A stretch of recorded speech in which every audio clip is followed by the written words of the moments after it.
Hugh, something struck me last night watching the game, because I thought last night was a particularly rough Topper game. Mm-hmm. He just didn't have a good game last night. And, every once in a while, a manager will just push all the wrong buttons. And it felt like last night he did. I thought in the seventh inning, leaving Luzardo out there, and then especially after the leadoff walk, just made no sense. The ninth inning bunt made no sense. He had the infield in the seventh inning. That burned him. It's just like everything he tried to do last night, it burned him. And Hugh, I know you and TK a couple days ago had a discussion about Topper and people's trust in him. Well, trusting. Regardless of if you trust him or not, I got news for everyone this morning.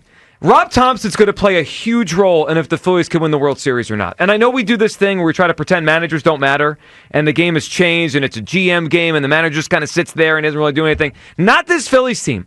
I've come to the realization that if the Phillies win the World Series, Rob Thomson is going to have to be great. Not good, not decent, not just sit there the whole game.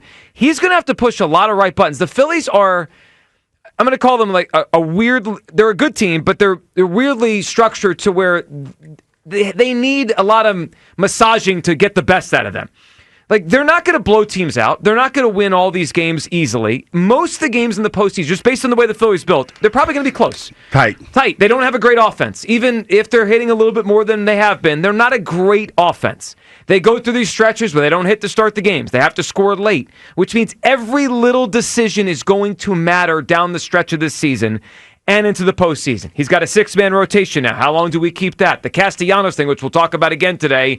When do they pull the plug there or start playing him less? And then you get into the postseason, he's probably going to platoon an entire outfield. Okay, which guys do you play each day? And then during the game, when the opposing manager switches the pitcher out on the other side, when do you get your other guys in? That's going to be a big thing.